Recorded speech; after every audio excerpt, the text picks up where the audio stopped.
ആലത്തൂരിലെ UDF സ്ഥാനാർത്ഥി രമ്യ ഹരിദാസിനെതിരായ വിവാദ പരാമർശത്തിൽ എ വിജയരാഘവനെതിരെ പോലീസ് കേസെടുക്കില്ല. അധിക്ഷേപിക്കുന്ന തരത്തിൽ എ വിജയരാഘവൻ പ്രസംഗിച്ചിട്ടില്ലെന്നാണ് ഡയറക്ടർ ജനറൽ ഓഫ് പ്രോസിക്യൂഷൻ നൽകിയ നിയമോപദേശം. റഹീസ് റഷീദുണ്ട് കൂടുതൽ വിശദാംശങ്ങളുമായി. റഹീസ്, DGPയുടെ നിയമോപദേശത്തിന്റെ കൂടുതൽ വിശദാംശം. പൊന്നാനിയിൽ വെച്ച് നടന്ന പൊതുയോഗത്തിൽ വെച്ചാണ് LDF കൺവീനർ എ വിജയരാഘവൻ ആലത്തൂരിലെ UDF സ്ഥാനാർത്ഥി രമ്യ ഹരിദാസിനെതിരെ അശ്ലീല പരാമർശം നടത്തിയത്. ഇതേ തുടർന്നുള്ള കേസും അതുമായി ബന്ധപ്പെട്ട കാര്യങ്ങളും നടന്നിരുന്നു. അവസാന ഘട്ടമായി ഈ നിയമോപദേശത്തിന് തൊട്ടു മുമ്പായി ഈ കേസ് അന്വേഷിച്ചിരുന്ന തിരൂർ DYSP ബിജു ഭാസ്കർ ഒരു റിപ്പോർട്ട് മലപ്പുറം SP പ്രതീഷ് കുമാറിന് നൽകിയിരുന്നു. പ്രതീഷ് കുമാറിന് നൽകിയ റിപ്പോർട്ടിൽ കേസ് എടുക്കണമോ വേണ്ടയോ എന്ന കാര്യത്തിൽ ഒരു വ്യക്തതയില്ലായിരുന്നു. ഈ സാഹചര്യത്തിലാണ് Malappuram SP director general of പ്രോസിക്യൂഷനോട് ഇത് സംബന്ധിച്ച നിയമോപദേശം തേടിയത്. 4 ദിവസം മുമ്പായിരുന്നു നിയമോപദേശം തേടിയത്. ഇന്നലെ വൈകുന്നേരമാണ് ഇത് മലപ്പുറം SPക്ക് കിട്ടിയത്. ആ നിയമോപദേശത്തിൽ പറയുന്നത് എ വിജയരാഘവൻ സ്ത്രീത്വത്തെ അവഹേളിക്കുന്ന തരത്തിലുള്ള പ്രതിപക്ഷ നേതാവ് രമേശ് ചെന്നിത്തല പ്രതികരിക്കുന്നു. ഹരിദാസ് എന്ന് പറയുന്ന ആലത്തൂരിലെ സ്ഥാനാർത്ഥിക്കെതിരായി വളരെ മ്ലേച്ഛമായ നിലയിൽ സ്ത്രീത്വത്തെ അപമാനിക്കുന്ന തരത്തിൽ പ്രസ്താവന കൊടുത്തിട്ട് ഞാൻ പരാതി കൊടുത്ത DGPക്ക്. പ്രതിപക്ഷ നേതാവിനുള്ളതിൽ എൻ്റെ പരാതിയുണ്ട്. ഇപ്പം കേസ് എടുക്കണ്ട എന്ന് പറയുന്നത് എന്ത് അടിസ്ഥാനത്തിലാണ്? ഞങ്ങളിത് വെറുതെ വിടില്ല, ഞങ്ങൾ നിയമപരമായി തന്നെ അതിനെ നേരിടും. അതുപോലെ കെ സുധാകരൻ്റെ ഏതോ കാസറ്റിൽ എന്തോ പരാമർശം ഉണ്ടെന്ന് പറഞ്ഞുകൊണ്ടാണ് അങ്ങ് വെറുതെ പറയുകയാണ്. സുമോട്ടോ കേസ് എടുക്കുന്നു വനിതാ കമ്മീഷൻ, ഭരണകൂടം. എന്ത് നടപടിയാണ് നടക്കുന്നത്? അതുപോലെ MK രാഘവനെ വേട്ടയാടുകയാണ്. ഞാനിപ്പോൾ DGPയോട് സംസാരിച്ചു. എങ്ങനെയാണ് DGP നിയമോപദേശം തേടിയുള്ള വാർത്ത പുറത്തു വന്നത്? അപ്പോൾ പോലീസിനെ ഉപയോഗിച്ചുകൊണ്ട് MK രാഘവനെ വേട്ടയാടുകയാണ്. സ്ഥാനാർത്ഥിയായ MK രാഘവനെ വേട്ടയാടി എങ്ങനെയെങ്കിലും അദ്ദേഹത്തെ അപമാനിക്കാനുള്ള ശ്രമമാണ് നടന്നുകൊണ്ടിരിക്കുന്നത്. ഇതൊന്നും അംഗീകരിക്കുന്ന പ്രശ്നമില്ല. തെരഞ്ഞെടുപ്പ് കമ്മീഷന് ഞാൻ പരാതി കൊടുക്കുകയാണ്. ഇന്ന് വീണ്ടും MK രാഘവൻ്റെ പേരിൽ വളരെ മോശമായി കഴിഞ്ഞ കുറേ ദിവസങ്ങളായി പോലീസിനെ ഉപയോഗിച്ചുകൊണ്ടാണ് CPM രാഷ്ട്രീയ പ്രവർത്തന പരിപാടികളുമായി മുന്നോട്ട് പോകാൻ ഉദ്ദേശിക്കുന്നത്. അപ്പോൾ തന്നെയുമല്ല, ഞങ്ങൾക്കൊക്കെ അറിയില്ല നിയമം, പോലീസ് എങ്ങനെ പ്രവർത്തിക്കുന്നുവെന്ന്. ആ കാസറ്റ് പരിശോധിക്കേണ്ടത് ആരാണ്? ആ കാസറ്റ് പരിശോധിക്കുന്നത് ഫോറൻസിക് ലാബിലാണ്. അങ്ങനെയാണെങ്കിൽ 3 മാസം എടുക്കും ഫോറൻസിക് ലാബിൽ നിന്നൊരു റിപ്പോർട്ട് വരാൻ. എങ്ങനെയാണ് അവർ പിറ്റേ ദിവസം കേസ് രജിസ്റ്റർ ചെയ്യുന്നത്? ഞാൻ DGPയോട് സംസാരിച്ചു. ഒരു പോലീസിനെ ദുരുപയോഗപ്പെടുത്തുന്ന ഈ നടപടി വലിയ പ്രത്യാഘാതം കേരളത്തിൽ ഉണ്ടാക്കും. തെരഞ്ഞെടുപ്പ് കമ്മീഷന് ഞങ്ങൾ പരാതി കൊടുക്കാൻ പോവുകയാണ്. MK രാഘവനെ വേട്ടയാടാനും അതുവഴി തെരഞ്ഞെടുപ്പിൽ നേട്ടമുണ്ടാക്കാൻ ശ്രമിക്കുന്നത് അധികാര ദുർവിനിയോഗമാണ്.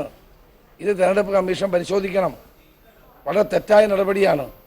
അതുകൊണ്ട് DGPയോട് ഞാൻ ഫോണിൽ സംസാരിച്ചു. പോലീസിൻ്റെ ഭാഗത്തു നിന്ന് ഇങ്ങനെയുള്ള നടപടികൾ ഉണ്ടാകുന്നത് ശരിയല്ല, അത് ഞങ്ങൾ അംഗീകരിക്കില്ല.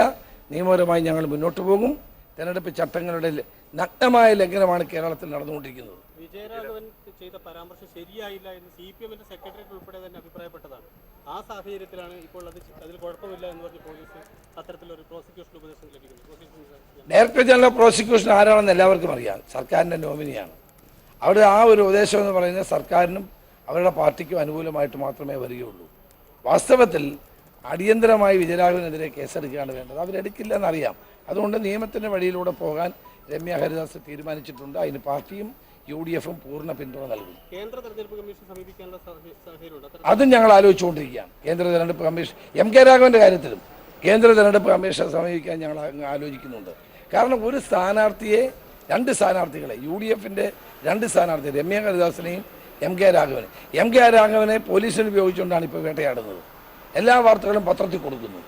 ഇതിങ്ങനെ ബോധപൂർവമായി ഭരണയന്ത്രത്തെ ദുരുപയോഗപ്പെടുത്തിക്കൊണ്ട് തെരഞ്ഞെടുപ്പിൽ വോട്ട് പിടിക്കാനുള്ള ശ്രമമാണ്.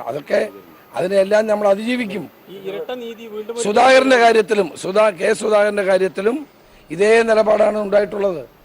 അപ്പം ഒരു പരാമർശവും ഇല്ലാത്ത കാര്യം വളരെ മോശമായ നിലയിൽ അത് പർവ്വതീകരിച്ച് സ്ഥാനാർത്ഥികളെ, ഭരണത്തിലിരിക്കുന്ന ആളുകൾ സ്ഥാനാർത്ഥിയെ തേജോവധം ചെയ്യാനുള്ള നീക്കമാണ് നടന്നുകൊണ്ടിരിക്കുന്നത്. ഇല്ല എന്നുള്ളതാണ് ഞങ്ങൾ ജില്ലാ കോൺഗ്രസ് കമ്മിറ്റി പ്രസിഡന്റുമായിട്ടും ബന്ധപ്പെട്ട തെരഞ്ഞെടുപ്പുമായി ബന്ധപ്പെട്ടവരോട് ചോദിച്ചപ്പോൾ സ്ത്രീവിരുദ്ധമായി ഒന്നുമില്ല എന്നാണ് ഞങ്ങൾക്ക് മനസ്സിലാക്കാൻ കഴിഞ്ഞിട്ടുള്ളത്.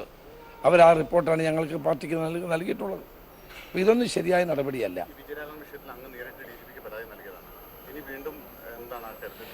ഞങ്ങൾ രമ്യ ഹരിദാസ് ഇപ്പം തന്നെ കോടതിയിൽ കാര്യം സമർപ്പിച്ചിട്ടുണ്ട്. കേന്ദ്ര തെരഞ്ഞെടുപ്പ് കമ്മീഷനെ സമീപിക്കുന്ന കാര്യവും ഞങ്ങളുടെ ആലോചനയിലാണ്. മറ്റൊരു പ്രധാനപ്പെട്ട വിഷയം എനിക്ക് ചൂണ്ടിക്കാണിക്കാനുണ്ട്. ഇന്നലെ ഞാനൊരു അഴിമതി ആരോപണം സർക്കാരിനെതിരായി ഉന്നയിച്ചിട്ടുണ്ട്. ഇന്നിപ്പോൾ കേരളത്തിൽ നെല്ല് സംഭരിക്കുന്ന സമയമാണ്. കേരളത്തിലെ UDF ഗവൺമെൻറ് കാലത്ത് നിശ്ചയിച്ച എല്ലാ മാനദണ്ഡങ്ങളും മാറ്റിമറിച്ചുകൊണ്ട് മനഃപൂർവ്വം മില്ലുടമകളെ സഹായിക്കാനും കോടിക്കണക്കിന് രൂപയുടെ അഴിമതി സർക്കാർ നടത്തിയിരിക്കുന്നു എന്നുള്ളതാണ് എൻ്റെ ആരോപണം. അതിനെപ്പറ്റി വിജിലൻസ് അന്വേഷിക്കണമെന്ന് ആവശ്യപ്പെട്ടുകൊണ്ട് ഇന്ന് രാവിലെ ഞാൻ വിജിലൻസ് ഡയറക്ടർക്ക് രമ്യ ഹരിദാസിനെതിരായ വിവാദ പരാമർശത്തിലെ വിജയരാഘവനെതിരെ പോലീസ് കേസെടുക്കുന്നില്ല. പോലീസിന് ലഭിച്ചിരിക്കുന്ന നിയമോപദേശത്തിൽ ശക്തമായ നിയമ നടപടികളുമായി മുന്നോട്ട് പോകുമെന്ന് തന്നെയാണ് പ്രതിപക്ഷ നേതാവ് രമേശ് ചെന്നിത്തല ഇപ്പോൾ വ്യക്തമാക്കുന്നത്. പോലീസിന്റെ ഭാഗത്ത് നിന്ന് പക്ഷപാതപരമാണ് കേസെടുക്കുന്ന കാര്യത്തിൽ പക്ഷപാതമാണ് പോലീസ് കാണിക്കുന്നതെന്നാണ് ചെന്നിത്തലയുടെ ആരോപണം. റഹീസ് റഷീദിലേക്ക് പോകുന്നു. റഹീസ്, അധിക്ഷേപിക്കുന്ന തരത്തിൽ സ്ത്രീത്വത്തെ അല്ലെങ്കിൽ രമ്യ ഹരിദാസിനെ അധിക്ഷേപിക്കുന്ന തരത്തിൽ പ്രസംഗിച്ചിട്ടില്ല എന്നാണ് നിയമോപദേശത്തിൽ വ്യക്തമാക്കുന്നത്. എന്താണ് ഇതുമായി ബന്ധപ്പെട്ട് പറയുന്നത്?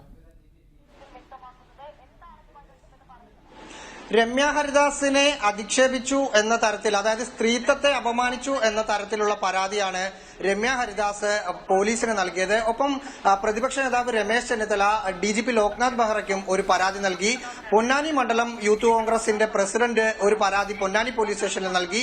ഈ 3 പരാതിയും ഒരുമിച്ചായിരുന്നു അന്വേഷിച്ചിരുന്നത്. ഇതിൽ പറയുന്നത് കേസെടുക്കാൻ പറ്റുന്ന തരത്തിൽ, അതായത് വിജയരാഘവൻ സ്ത്രീത്വത്തെ അപമാനിച്ചു അല്ലെങ്കിൽ അവഹേളിച്ചു എന്ന തരത്തിലുള്ള ഒരു പരാമർശവും വിജയരാഘവന്റെ ഭാഗത്ത് നിന്ന് നടന്നിട്ടില്ല എന്ന 2 ലൈനുള്ള ഒരു നിയമോപദേശമാണ് മലപ്പുറം SP കിട്ടിയത് എന്നാണ് നമുക്ക് മനസ്സിലാക്കുന്നത്. അത് ഇന്നലെ വൈകുന്നേരം തന്നെ ഈ കേസിന്റെ അന്വേഷണ മേൽനോട്ടം Thrissur range IG MR Ajith കുമാറിനായിരുന്നു. കാരണം DGPക്ക് പ്രതിപക്ഷ നേതാവ് പരാതി നൽകിയപ്പോൾ DGP ആ പരാതി കൈമാറിയത് തൃശൂർ റേഞ്ച് IGക്കായിരുന്നു. അതിനു മുമ്പ് തന്നെ മലപ്പുറം SP തിരൂർ DYSP ബിജു ഭാസ്കറിനോട് ഇത് സംബന്ധിച്ച് അന്വേഷണം നടത്താൻ നിർദ്ദേശിച്ചിരുന്നു. അതുകൊണ്ട് എല്ലാ കേസും, പ്രത്യേകിച്ച് കോഴിക്കോട് ഈ പൊന്നാനിയിൽ വിജയരാഘവൻ പ്രസംഗിക്കുന്നതിന് തൊട്ടു മുമ്പ് കോഴിക്കോടും സമാന സ്വഭാവത്തിലുള്ള ഒരു പ്രസംഗം വിജയരാഘവൻ നടത്തിയിരുന്നു. ഇത് രണ്ടും കൂടി ഒരുമിച്ച് അന്വേഷിക്കാനാണ് തിരൂർ DYSPക്ക് നിർദ്ദേശം നൽകിയത്. ഈ പറയുന്ന പ്രസംഗ സ്ഥലത്തെ DVD പോലീസ് കളക്ട് ചെയ്തിരുന്നു. രമ്യ ഹരിദാസ് അടക്കമുള്ള പരാതിക്കാരെയും ഒപ്പം കുറച്ച് സാക്ഷികളുടെയും മൊഴികൾ രേഖപ്പെടുത്തിയിരുന്നു. ഇതിന്റെ അടിസ്ഥാനത്തിലാണ് ബിജു ഭാസ്കർ ജില്ലാ പോലീസ് മേധാവിക്ക് റിപ്പോർട്ട് നൽകിയത്. അന്ന് ആ റിപ്പോർട്ടിൽ വിജയരാഘവനെതിരെ കേസ് എടുക്കണമെന്നോ കേസ് എടുക്കേണ്ടതുണ്ടോ എന്നുള്ള കാര്യത്തിൽ ഒരു വ്യക്തത ഇല്ലായിരുന്നു. അതേ തുടർന്നാണ് Malappuram SP Pratheesh Kumar director general of പ്രോസിക്യൂഷനോട് റിപ്പോർട്ട് തേടിയത്. 4 ദിവസം മുമ്പായിരുന്നു ഈ റിപ്പോർട്ട് തേടിയത്. അതിനുശേഷം പോലീസ് കേസെടുക്കുന്നില്ല എന്ന് കാണിച്ച് രമ്യ ഹരിദാസ് കോടതിയെ സമീപിക്കുകയും ചെയ്തു. അതിനുശേഷം ഇന്നലെ വൈകുന്നേരമാണ് ഡയറക്ടർ ജനറൽ ഓഫ് പ്രോസിക്യൂഷന്റെ നിയമോപദേശം വന്നത്. അതനുസരിച്ചുള്ള ഒരു report Thrissur range IG DGP Loknath ബെഹ്റയ്ക്ക് കൈമാറിയിട്ടുണ്ട് എന്നാണ് ഏറ്റവും പുതിയതായി മനസ്സിലാക്കാൻ സാധിക്കുന്നത്.